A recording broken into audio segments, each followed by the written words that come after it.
First day in prison. First step into the yard. Another black boy in my house. The boot swept his legs out.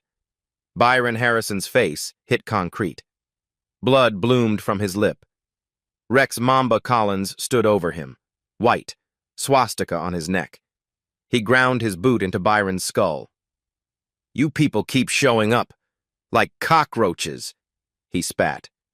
"This is a white man's yard." 200 inmates watching. Nobody moved. Byron's voice was steady. "I don't want trouble."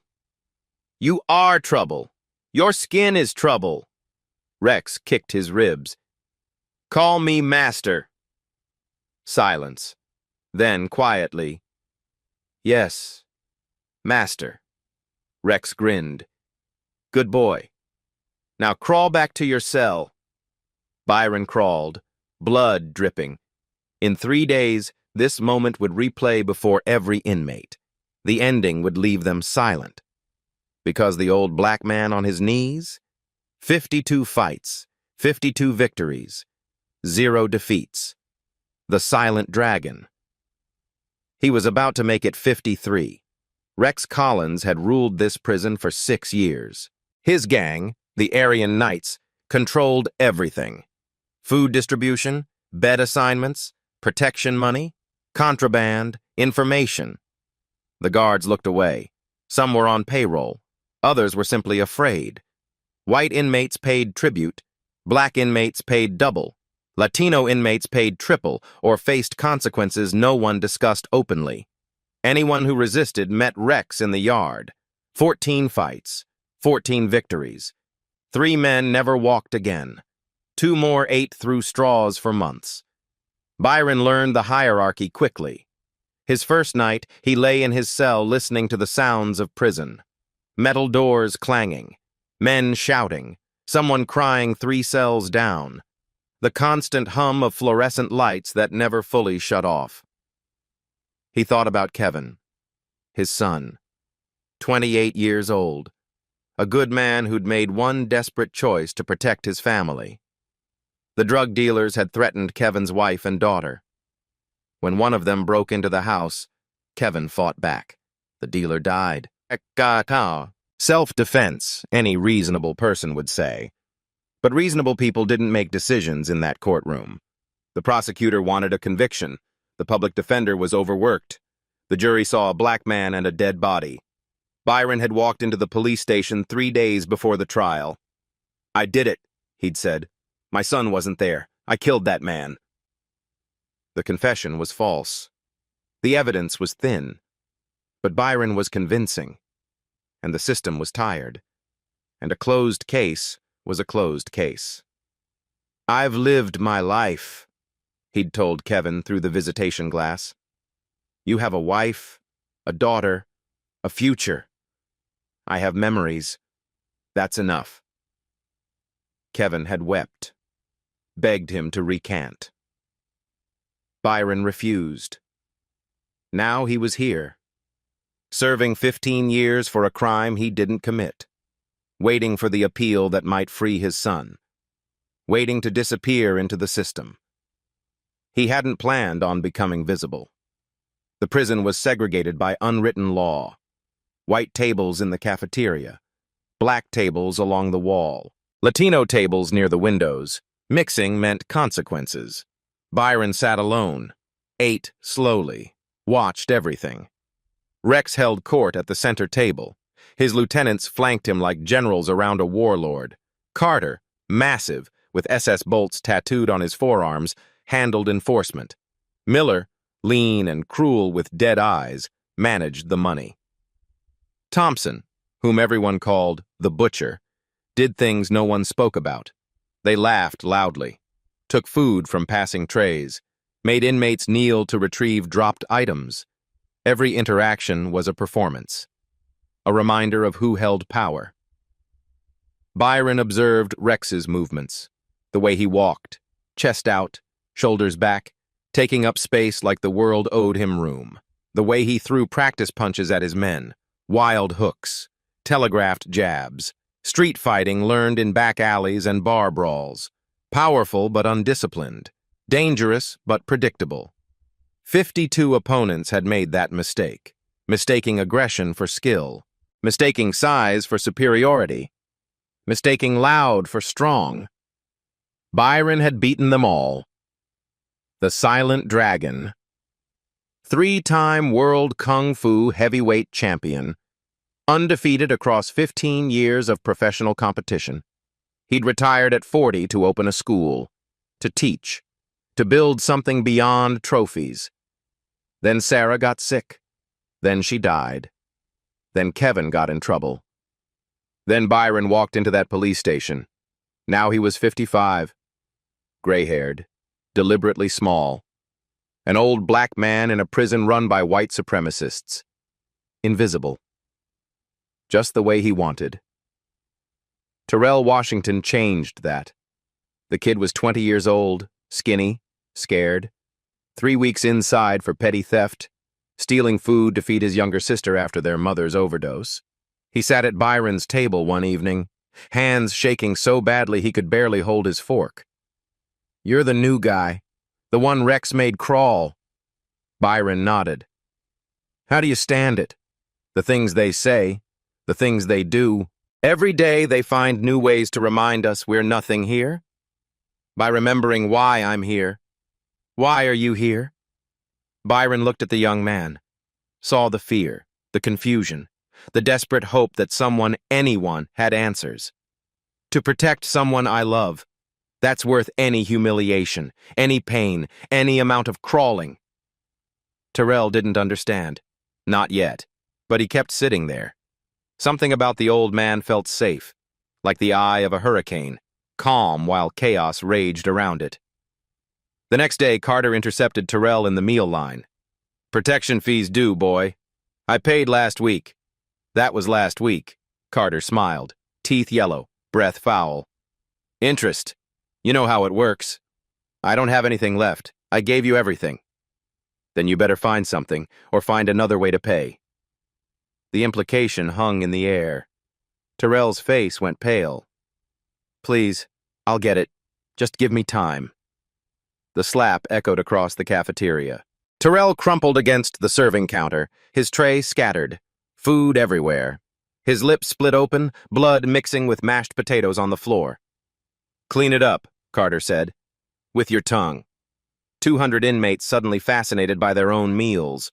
Eyes down, mouths shut. Survival meant not seeing. Terrell looked around, desperate, hoping. Nobody moved. He lowered his head toward the floor. "Leave him alone." Every head turned. Byron stood 3 tables away. His voice was calm, quiet, but it carried like thunder in the silence. Carter laughed. "The crawler speaks. You forget your place already, old man? He's a child. He has nothing. He can't pay what he doesn't have. Leave him alone." "Or what?" The question hung between them. The whole cafeteria waited. Byron said nothing. Carter walked toward him, slow, deliberate, each step a threat. He stopped inches from Byron's face, close enough that Byron could smell the onions on his breath. "Rex already marked you." He marked, "Your property. You don't get to speak. You don't get to look at me. You don't get to exist unless we say so." Byron held his gaze, steady, unblinking. "I said leave him alone." Carter's fist came fast. A sucker punch meant to drop him, end the conversation, establish order. Byron moved, slight, almost imperceptible. The fist grazed his cheek instead of shattering his jaw. Carter stumbled forward, thrown off balance by hitting nothing. He caught himself on a table, turned, confusion mixing with rage. The cafeteria went silent. Byron hadn't thrown a punch, hadn't raised his hands. He'd simply moved, like water around a stone. Carter attacked again, wild hook. Byron shifted, straight jab. Byron tilted, overhead smash. Byron stepped. Each time, minimal movement, maximum efficiency. Each time, Carter hit air. "Enough!" Rex's voice cut through the chaos. He strode toward them. The crowd parted like the Red Sea. "What do we have here?" He circled Byron, studying, reassessing. The crawler has some moves. Where'd you learn that, old man? Some ghetto dojo? Some YouTube video? Byron's eyes met his. Calm. Almost sad. I don't want to fight. Nobody asked what you want. Rex grabbed Byron's collar, yanked him close. But you just made things interesting. 3 days. You and me, center of the yard. Everyone watches. And if I refuse, Rex pointed at Terrell. The boy was still on the floor, shaking. Then he takes your place, and I won't be gentle. Byron looked at Terrell, saw the terror, saw the resignation, saw a 20-year-old kid who'd done nothing wrong except be poor and black in the wrong place. Fine.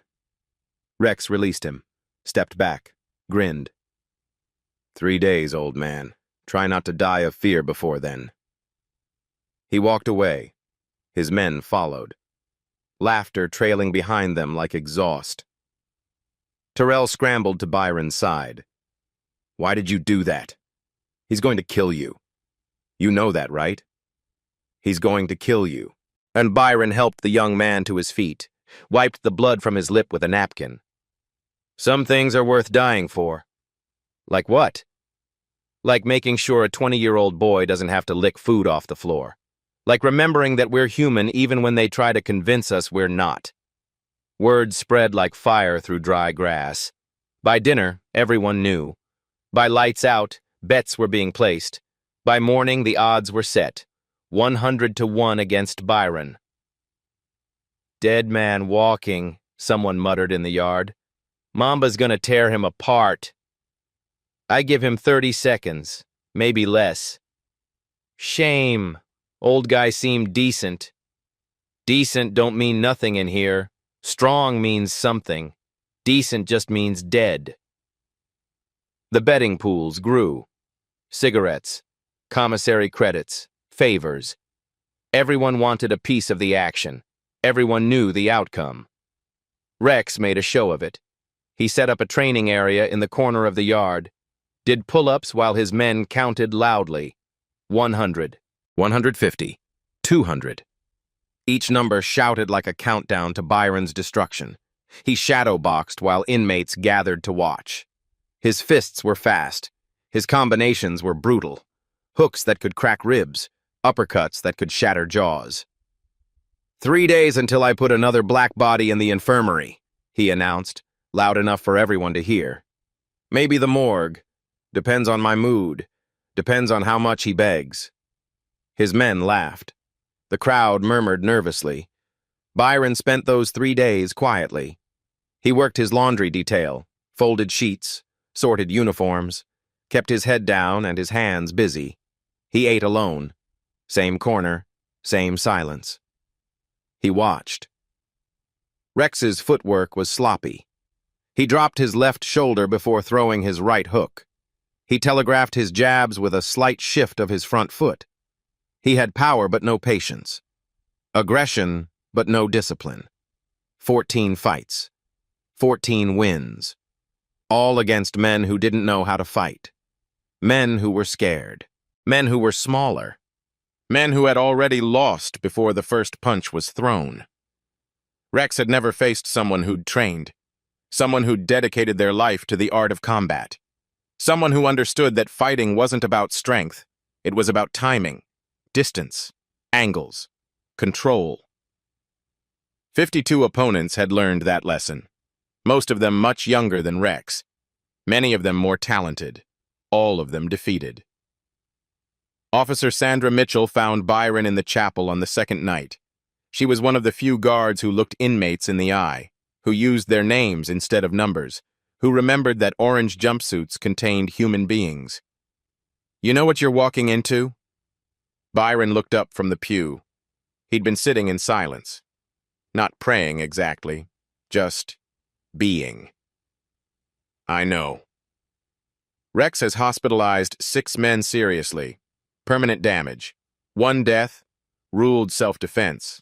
But everyone knows the truth. She sat beside him. kept her voice low. He enjoys it. The violence. The power, the fear in their eyes before he breaks them. I know. Then why? Why not refuse? Request protective custody? I could arrange solitary. It's not comfortable, but you'd be alive. Would you put Terrell in solitary with me? She was quiet. That's why. Sandra studied him, the calm in his eyes, the certainty in his posture. He didn't sit like a man facing death. He sat like a man facing a Tuesday. Who are you, really? Your file is strange. Sealed records, redacted sections. Half your history is blacked out. I'm nobody. Just an old man serving time for a crime I confessed to. Nobody moves the way you moved in that cafeteria. Carter's fast. He's dropped men half your age with that sucker punch. You made him look like a child swinging at smoke. Byron stood, walked toward the small window. Moonlight cut across his face. Everyone looks like a child when they've never faced someone who trained. Trained where? How long? I've seen boxing. I've seen MMA. What you did wasn't either of those things. It was something older. How old? He almost smiled. Very. He moved toward the door. Another life, Officer Mitchell. It doesn't matter now. What matters is the next 3 days. What matters is making sure that boy doesn't pay for my choices. He left. Sandra sat in the empty chapel for a long time. Then she pulled out her phone and started searching. It took hours. The records were buried, old sports archives, championship results from 2 decades ago, news articles that had faded into digital obscurity. But she found it. A photograph. A younger face, stronger, fiercer, but the same eyes, the same calm, the same quiet certainty. Byron, the Silent Dragon Harrison, 3-time World Kung Fu heavyweight champion, retired undefeated with a record of 52-0. She kept reading. Known for his defensive style and devastating counterattacks. Famous for ending fights with a single technique called the Phoenix Rise, a palm strike that incapacitated opponents without causing permanent injury. Considered one of the greatest martial artists of his generation. Sandra's hands were shaking. She ran to Byron's cell. He was sitting on his bunk, eyes open, waiting. I know who you are. He didn't react. The Silent Dragon. 52 wins, 0 losses. You're not just trained, you're a legend. One of the best fighters who ever lived. Her voice dropped to a whisper. What are you doing here? Why are you hiding? Byron was silent for a long moment. Because my son needed me to hide. He made a mistake. Self-defense that the law didn't see as self-defense. They were going to put him away for 20 years. He has a wife, a daughter, a life. So you confessed. So I confessed. That's... She couldn't find the word. That's what fathers do. Sandra gripped the bars. Rex doesn't know. Nobody knows. You could end him in seconds. I've seen the videos, your fights. You took down men twice his size without breaking a sweat. Why pretend to be weak? Why let them humiliate you? Because strength isn't about ending people. Byron met her eyes. It's about choosing when to use it. And why. For 52 fights, I used it for trophies, for ego, for proving I was the best. That was empty. That was meaningless. And this isn't? This is for something real. A boy who needs to know that someone will stand for him. A yard full of men who need to see that power doesn't have to be cruel. A message that hate doesn't win just because it's loud. That's a lot to put on one fight. It's everything. It's the only fight that ever mattered. Sandra backed away. Her mind was racing. What are you going to do tomorrow? Byron's voice was quiet, certain, like a judge delivering a sentence that had already been decided. Whatever I have to. Dawn came gray and heavy. The yard filled early. Word had spread beyond the usual channels. Everyone wanted a good spot. Everyone wanted to see. 200 inmates forming a circle, a coliseum of concrete and flesh, guards watching from towers, weapons ready but irrelevant. This was sanctioned violence. Pressure release. The system's way of maintaining order through controlled chaos. Rex entered first, shirtless, muscles gleaming with oil. The swastika on his neck seemed to pulse with his heartbeat. SS bolts on his arms, iron cross on his chest. His body was a canvas of hate, painted over years of choosing who to be. He raised his arms to the cheers of his men. "Mamba! Mamba! Mamba!" The chant echoed off the walls. He shadowboxed, threw combinations at the air, each punch designed to intimidate, each movement screaming, "I am power. I am violence. I am your end." Byron entered from the other side. Gray jumpsuit, sleeves rolled to his elbows, hands at his sides, walking slowly, steadily, looking exactly like what everyone expected, a dead man taking his final steps. Laughter rippled through the crowd. "This is going to be quick. Someone call the medics early. Crawler's about to get crawled on. 52 years old and he thinks he can fight. Sad, really." Rex grinned, the smile of a predator who'd already tasted blood in his mind. "Any last words, boy?" Byron stopped 10 feet away, his voice carried across the silent yard. Calm, clear, without a trace of fear. "I'll give you one chance. Walk away. End this peacefully. Change what you're building here." The laughter exploded. Rex doubled over, slapped his knee. "Walk away? Walk away!" He wiped his eyes. "You hear this? The crawler wants mercy. The old black man thinks he can give me a chance." More laughter. His men howled. Byron waited, patient, still. "Here's what's going to happen," Rex said, stepping closer. His voice dropped, intimate, terrifying. "I'm going to break you, slowly, one bone at a time. First your fingers, then your wrists, then your arms. And when you're screaming for your mama, when you're crying and begging and pissing yourself, I'm going to make you say 2 words before I let them carry you out." "What words?" Rex leaned in, whispered. "White. Power." "I won't say that." "You will. They all do. By the end. When the pain is enough. When they understand their place. And if I don't, then I keep breaking until you do, or until there's nothing left to break." Byron's eyes never wavered. "I won't say it. Not because I'm brave, but because it's not true. And some lies aren't worth living." Rex's smile vanished. "Your funeral, boy." He attacked. The first punch was a straight right.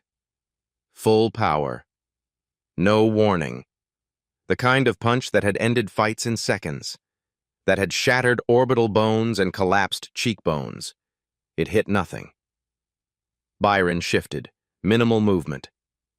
The fist sailed past his ear close enough to feel the wind. Rex stumbled forward, recovered. Confusion flickered across his face.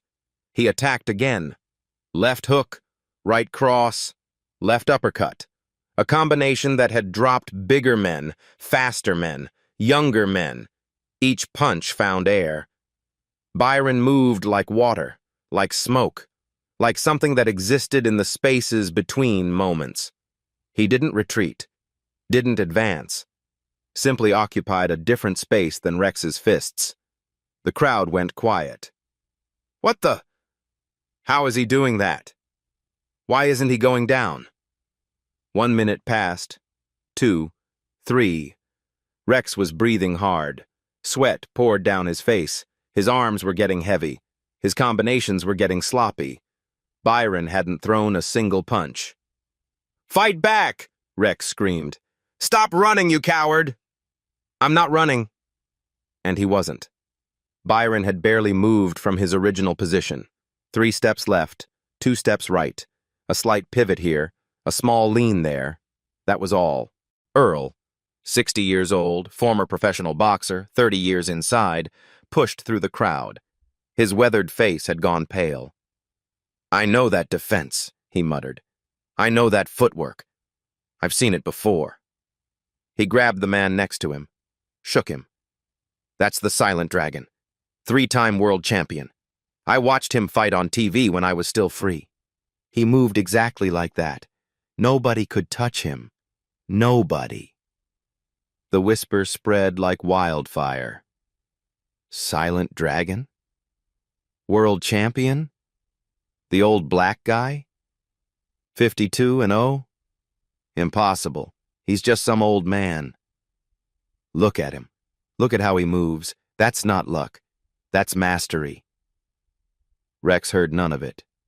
His world had narrowed to this impossible old man who wouldn't fall, who wouldn't bleed, who wouldn't break. Stand still and fight, he charged. Full body tackle, all his weight behind it. Byron sidestepped, extended 1 foot. Rex tripped over it, hit the concrete face first, rolled. Came up with gravel embedded in his cheek and murder in his eyes. I'm going to kill you. You can't hit what you can't see. Byron's voice was still calm, still quiet. You can't hurt what you can't reach. You can't break what doesn't fear you. Who are you? Byron assumed a stance for the first time. Feet shoulder width, knees slightly bent, hands raised in a position that looked almost casual, relaxed. The entire yard held its breath. Earl fell to his knees, tears streaming down his face. Phoenix stance. That's Phoenix stance, his signature. Oh my God, it's really him. You wanted to know what I am, Byron said. I'm a father who sacrificed everything for his son. I'm a man who spent 30 years learning that skill beats size, that discipline beats rage, that heart beats hate. I'm a man who won 52 fights by understanding that the real battle is never about fists. Rex attacked again. Desperate. A wild overhand right. Byron caught his wrist, twisted, used Rex's momentum against him. Rex spun through the air, landed on his back. The impact drove the breath from his lungs. He tried to rise. Byron's foot rested lightly on his chest. Not pressing, not hurting, just present. I'm the Silent Dragon, and you made a mistake. Rex stared up at him. For the first time in 6 years, genuine fear lived in his eyes. The fear of a man who suddenly understood that everything he believed was wrong. What mistake? You judged me by my skin, by my age, by your assumptions. Byron's voice softened. You saw a black man and saw weakness. You saw gray hair and saw frailty. You saw someone crawling and saw someone broken. He removed his foot, stepped back. Get up. Rex scrambled to his feet, fists raised, trembling now. This doesn't change anything. You're still... Still what? Still black? Byron's voice was sad now, heavy with something old. Yes, I am. And I've faced men like you my whole life. Men who hate what they don't understand.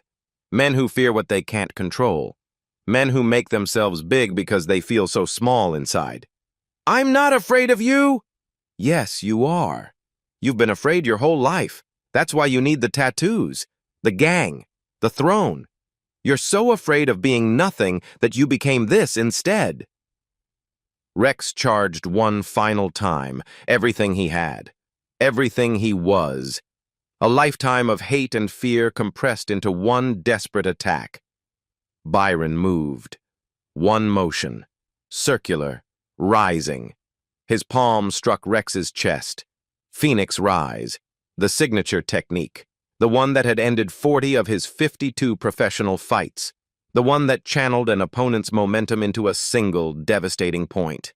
The one that masters spent decades trying to perfect. Rex flew backward, 6 feet through the air. He hit the ground and didn't move, not unconscious, not dead, but unable to move. His nervous system had simply paused. Every signal from brain to muscle interrupted by the precision of that strike. Silence. Complete. Total. Absolute. 200 inmates staring at an old black man standing over their fallen king. Earl was sobbing now. One touch. He ended Mamba with one touch. I told you all. The whisper became a roar. Silent Dragon! 52-0. 53 now! Byron walked to where Rex lay, knelt beside him. I could have done this the first second. Before you threw your first punch. Before you said your first word. I didn't. Rex's voice was barely a whisper. Why? Because hurting you was never the point. Beating you was never the goal. Byron's eyes held his. I wanted you to understand. Understand what? That the man you called boy, the man you made crawl, the man you spat on and kicked and promised to destroy, he showed you mercy. Not because he was weak, but because he was strong enough to choose. A tear leaked from the corner of Rex's eye.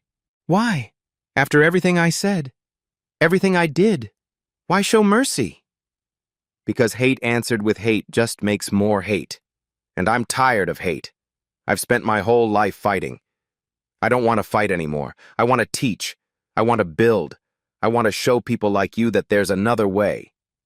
He stood. The terms of our deal. You remember them? Rex nodded. Barely. Your gang dissolves. No more protection money. No more beatings.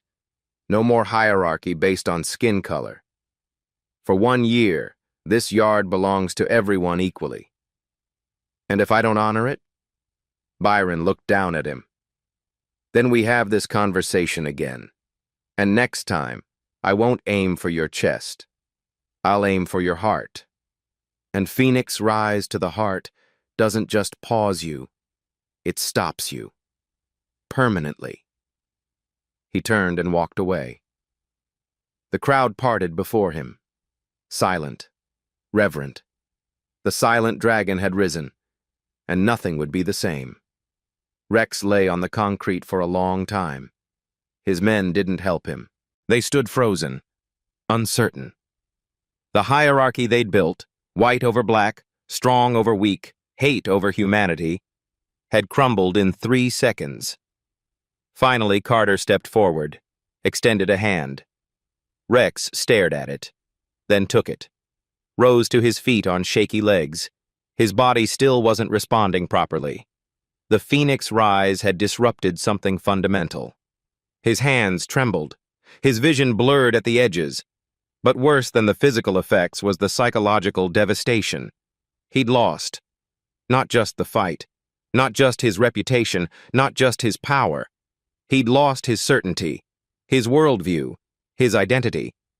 For 6 years, he'd believed that power came from domination, that strength came from cruelty, that his skin color made him superior to men with darker skin. An old black man had just dismantled all of it without breaking a sweat. The yard dispersed slowly. Conversations hummed. The story was already being told and retold, embellished, mythologized. Did you see it? 1 touch. The old guy's a legend, world champion.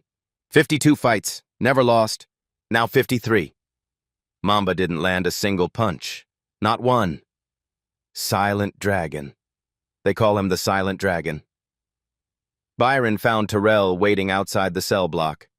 The young man's eyes were wide, wet. Something that looked like hope lived in them for the first time since he'd arrived. You did that. For me. You risked everything. I did it for everyone. You just happened to be the reason. I don't understand. Byron put a hand on his shoulder. You don't have to understand. Just remember. Remember that someone stood for you. And when you're able, when you're strong enough, stand for someone else. That's how it works. That's how we survive. What happens now? Rex's gang? They'll come after you. After both of us. No, they won't. How do you know? Because men follow power. And power just changed hands. He was right. By evening, the first defections began. White inmates who'd been pressed into the Aryan Knights, who'd joined out of fear rather than conviction, started distancing themselves. Black inmates who'd been paying double protection walked the yard without looking over their shoulders. The invisible lines that had segregated the cafeteria began to blur. Not disappear, not yet. Change takes time. But blur. Sandra found Byron in the chapel again that night. You could have killed him. Yes. Why didn't you? Because killing is easy. Living with killing is hard. And because dead men don't change. They just stop. He looked at the simple cross on the wall. I wanted him to live with what happened. To remember. To think about it every night before he sleeps, and every morning when he wakes. You think he'll change? I think change is possible. That's all we can ever say. I planted a seed. What grows from it is up to him. That's surprisingly optimistic. I've been fighting my whole life. If I've learned anything, it's that the fights worth having are the ones you might lose. The ones where the outcome isn't certain. The ones where you have to believe in something bigger than yourself. What do you believe in? Byron was quiet for a moment. Second chances. The capacity of human beings to become more than their worst moments. The idea that hate is learned, which means it can be unlearned. He turned to face her. Even in places like this, even in men like Rex, there's always something human buried underneath. Sometimes you have to dig. Sometimes you have to fight. But it's there. That's a lot of faith. It's not faith. It's evidence. I've seen men change. I've seen enemies become friends. I've seen hatred transform into respect. He paused. Not always, not everyone, but enough. Enough to keep trying. 2 weeks passed. The yard transformed. The Aryan Knights fractured. Some members drifted away. Others grouped together, uncertain what to do without Rex's leadership. A few quietly approached Byron, asking questions they'd never dared ask before. How did you learn to fight like that? What's it feel like to be undefeated? Can anyone learn what you know? Byron answered them all with patience, with honesty, with the same calm that had defined his entire career. Anyone can learn. It just takes time, discipline, the willingness to be bad at something before you're good at it. Would you teach us? He looked at the men asking, white, black, Latino, all of them carrying wounds, physical and otherwise, all of them searching for something they couldn't name.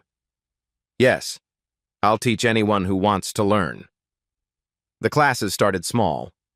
Terrell, 2 other black inmates who'd been terrorized by Rex's regime. Then, surprisingly, Carter. The big man approached Byron after the 3rd session. I want in. Why? Carter struggled with the answer. His face, scarred, hard, accustomed to cruelty, worked through emotions it had never been asked to process. Because what you did to Rex, I've never seen anything like it. I've been hurting people my whole life. I thought that was strength. I thought that was power. He swallowed. I was wrong. The tattoos on your arms, the SS bolts. What do they mean to you? Carter looked down at them. His jaw tightened. They meant I belonged somewhere. They meant I had brothers who'd die for me. He paused. They meant I was scared and looking for someone to blame. Do they still mean that? A long silence. I don't know anymore. I don't know what anything means anymore. Byron nodded. That's where change starts. In the not knowing. In the willingness to question what you've always believed. He gestured toward the group. Join us. Learn. See what happens. Carter joined. Others followed. By the end of the third week, Byron was teaching a class of 15 men every morning, all races, all backgrounds, all searching. They learned basic stances, breathing techniques, simple forms. But more than that, they learned something else, something harder to name. Discipline. Self-control.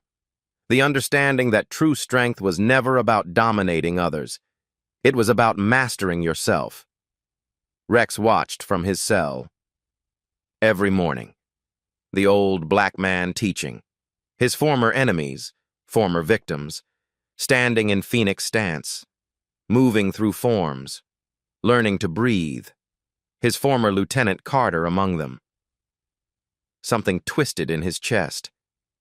At first he named it anger, then hatred, then betrayal. But slowly, over days, over weeks, he recognized it for what it really was. Envy. They were learning something he'd never had, building something he'd always wanted, belonging to something that didn't require hate to hold it together. On the 23rd day, Rex left his cell. He walked across the yard. Every eye followed him, the man who'd been destroyed, the king who'd fallen. He stopped at the edge of Byron's class. Terrell tensed.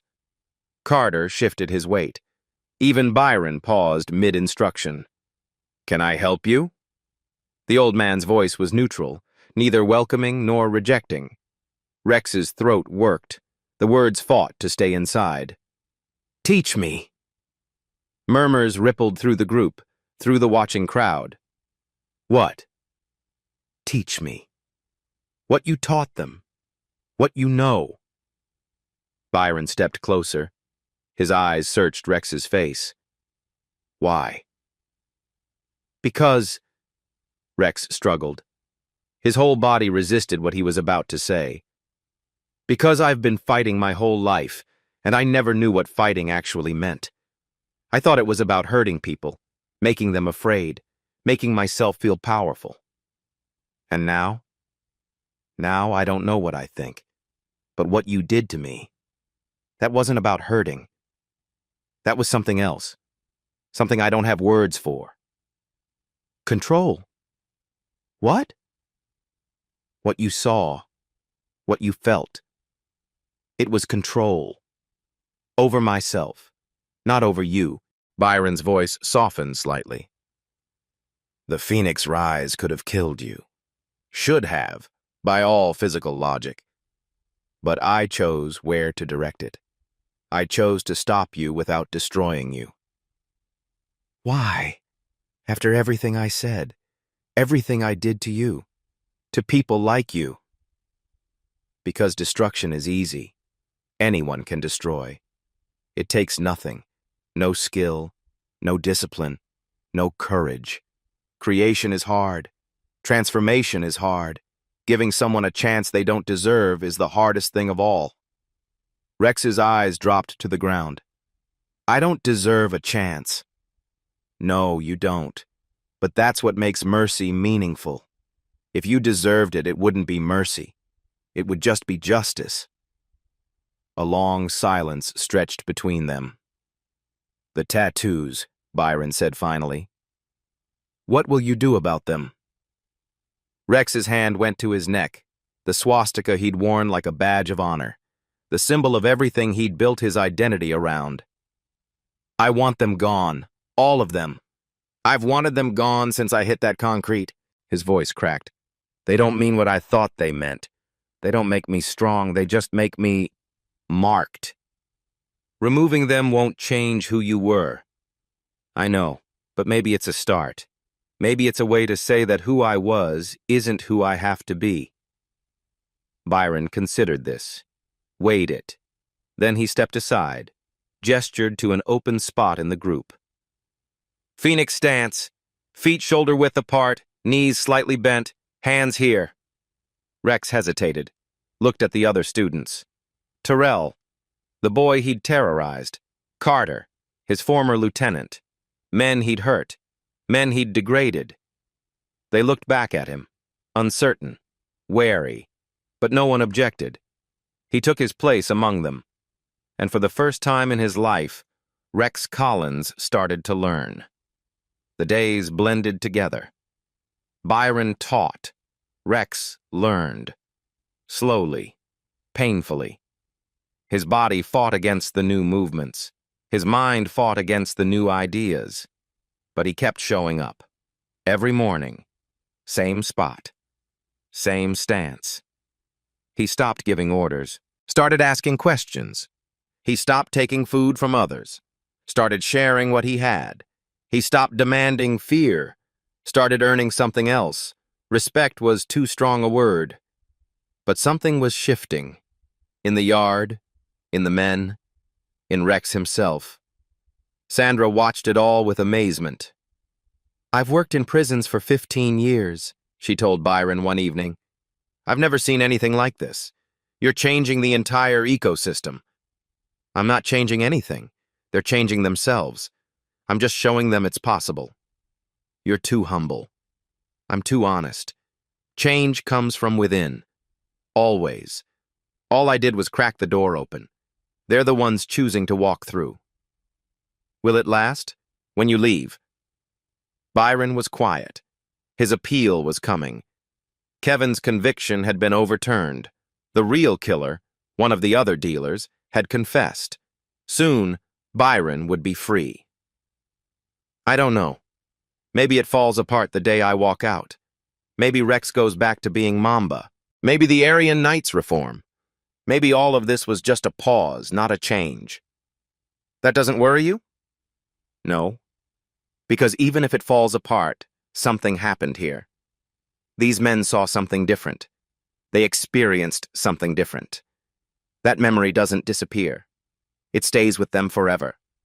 And maybe, years from now, when they're faced with a choice, hate or hope, destruction or creation, maybe they remember this moment. Maybe it tips the scale. That's a lot of faith in human nature. It's all the faith I have left, and it's enough." Byron's last day in the yard. Word had spread. The silent dragon was leaving. The appeal had gone through. The charges had been dropped. They gathered without being asked. Not 200 men this time. Not everyone cared. Not everyone had changed. But enough. 50, 60. White and black and brown standing together in a way that would have been impossible a month ago. Byron stood in the center. Rex stood beside him. The swastika on Rex's neck was gone now. Raw skin remained, red and healing. It had cost him 6 months of commissary credits and hours of pain. But it was gone.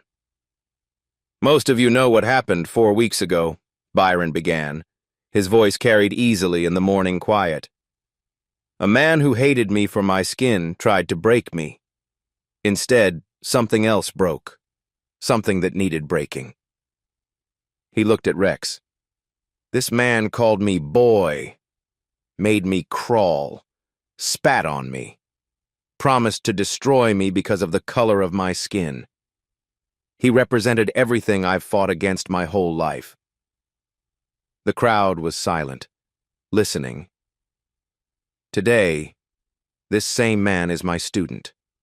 He stands here with his hate literally burned off his body. He's learning what I know. Not to hurt people, but to control himself. Not to dominate, but to discipline. Not to hate, but to choose. Byron placed his hand on Rex's shoulder. "I'm leaving tomorrow, but he's staying. And he's going to keep teaching. He's going to take what I've shown him and pass it on. To anyone who wants to learn. Black, white, anyone." Murmurs rippled through the crowd. "That's the deal we made. Not the one about the gang. That was just the beginning. The real deal is harder. It's about becoming someone new, someone better, someone who can look at another human being and see human first. Rex stepped forward. His voice was rough, uncertain. Public speaking had never been his strength. Public vulnerability had never been his practice. Most of you know me as Mamba. You know what I did, what I stood for, what I believed. He paused, swallowed. I was wrong. About all of it. I spent 32 years building my identity around hate, believing that my skin made me better, that hurting people made me strong, that fear was the same as respect. He looked at Byron. This man showed me different. He could have killed me. Should have killed me, maybe. Instead, he taught me. He gave me something I didn't deserve, a chance to be something other than what I was. His hand went to his neck, to the raw skin where the swastika used to live. I'm not asking for forgiveness. I haven't earned that. I might never earn it.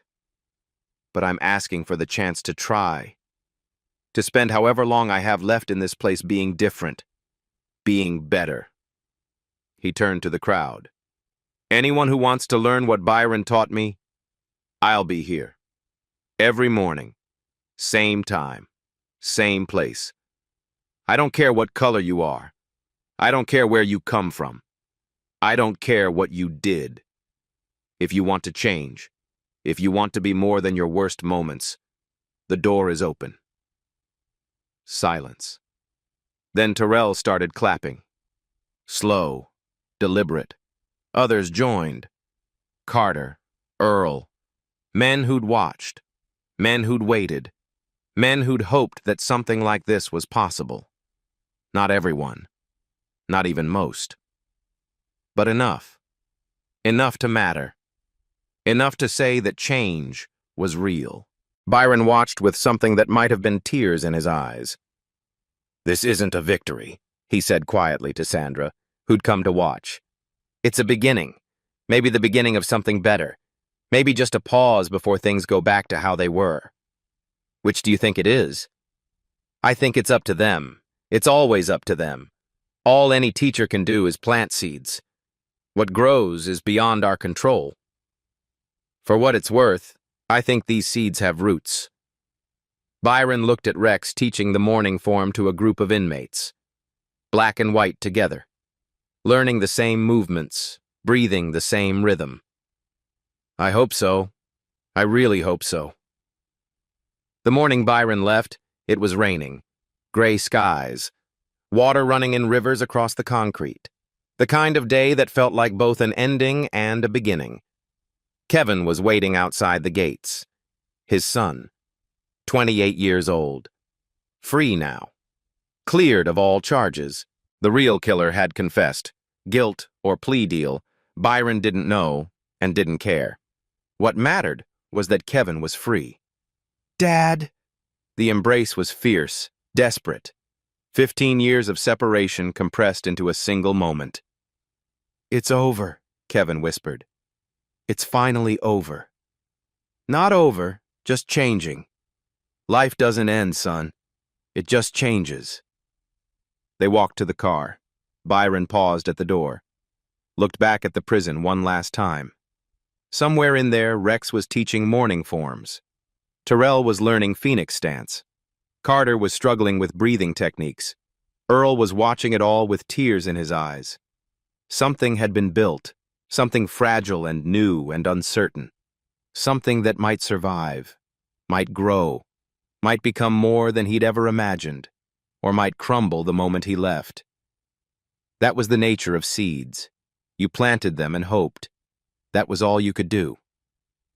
Dad, you okay? Byron turned back to his son, smiled. I'm okay, let's go home. Let's go. They drove in silence for a while. The prison shrinking in the rearview mirror, the world expanding before them. I heard what you did in there, Kevin said finally. The fight, the teaching, everything. It's all anyone talks about. The silent dragon returns. People like stories. It's more than a story. You changed things, in a place where nothing ever changes. I showed them something different. Whether they change is up to them. It's always up to them. Do you think they will? The gang leader? Rex? Do you think he's really different? Byron watched the rain streak across the window, thought about Rex's face as he removed his stance, the uncertainty, the fear, the fragile hope. I think he's trying. That's more than most people ever do. Most people never question what they believe, never consider that they might be wrong. Rex questioned. He reconsidered. He took the first step. And if he falls back? Goes back to being what he was? Then he falls back. Then I was wrong about him. But at least he had the chance. At least someone believed in him enough to offer it. You're more forgiving than I would be. I've had 52 fights to learn something, son. Every opponent I ever faced. They were all like Rex in some way. Scared, angry, looking for something to prove. Every one of them was a human being who'd made choices that led them to that moment.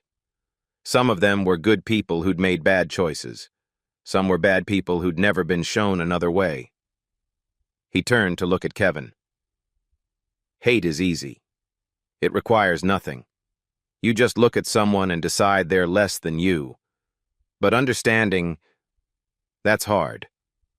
That requires seeing past the surface, seeing the fear behind the hate, the pain behind the cruelty, the human behind the monster. Is that what you saw in Rex? The human behind the monster? I saw a scared little boy who'd built a fortress of hate because he didn't know how else to survive. I saw someone who'd never been offered kindness and didn't know how to respond to it. I saw myself, in some ways, the person I could have become if different choices had been made. You're nothing like him. I could have been. If my father hadn't taught me discipline, if my mother hadn't taught me compassion, if I hadn't found martial arts and learned that true strength is restraint, not violence. He paused. I had advantages Rex never had. It's not fair to judge him for who he became when he started with so much less. Kevin shook his head. I don't know if I can be that understanding. You don't have to be. Not yet. Understanding comes with time, with experience, with enough fights to realize that winning isn't the point. Byron smiled. You have your whole life ahead of you. You'll learn. What will you do now? Go back to teaching? Maybe. Maybe something different. I've spent my whole life fighting and teaching fighting. Maybe it's time to teach something else. Like what? Like what I learned in that prison, that enemies can become students, that hate can become hope. That change is possible, even in the darkest places, if someone is willing to plant the seed. They drove on. 3 months later, a letter arrived. Sandra's handwriting. Byron opened it in the small apartment he'd rented. Simple. Quiet. A place to rebuild. Dear Byron, I thought you'd want to know what's happening inside. Rex kept his word. The classes continue. Every morning, rain or shine, he has 30 students now. Black, white, Latino, all training together. The guards don't know what to make of it. He got all the tattoos removed, every one. His arms, his chest, his neck, all clean. He said it hurt more than anything he'd ever felt, but he said it was worth it. Said every bit of pain was him earning back a piece of his humanity. He's not perfect. He still struggles. Sometimes the old anger comes back. Sometimes he says things he regrets, but he keeps trying. He keeps showing up. He keeps teaching what you taught him. Terrell is his best student. The kid you saved is now teaching others. He'll be released in 6 months. He says he wants to open a community center in his old neighborhood. Teach kids what he learned. Give them something he never had. I've been doing this job for 15 years. I've never seen anything like what you started. I've never believed change was possible in places like this. Now I do. Thank you. Sandra. A photograph was enclosed. Rex, shirtless, his skin clean. No swastika, no SS bolts, no Iron Cross. Just skin, just human. Beside him, Terrell. Both in Phoenix stance, both teaching a group of young inmates, both smiling. Byron held the photograph for a long time. Then he pinned it to his wall. Not a victory, not a complete one. The world was still full of hate. Prisons were still full of Rexes waiting to become Mambas. The work would never be done. But in this moment, captured in this image, something had changed. Two men who should have been enemies stood together. Teaching, learning, growing. A seed had been planted, and something was growing. I won 52 fights in my life, Byron thought. Championship after championship. People called me a legend, called me undefeated. But the only fight that ever mattered was the one I couldn't win with fists. The fight against hate, against fear, against the voice that tells us some people are less than others. That fight never ends. You don't win it with a knockout. You win it one person at a time, one choice at a time, one moment at a time. Rex was one moment. Terrell was another. 30 students learning Phoenix stance in a prison yard. That's 30 more. And somewhere in that yard, more moments are happening. More choices being made. More people deciding who they want to be. That's not a victory. It's something better. It's a beginning. Outside, the sun broke through the clouds. Byron Harrison, the silent dragon, undefeated champion, father, teacher, prisoner, free man, closed his eyes and breathed.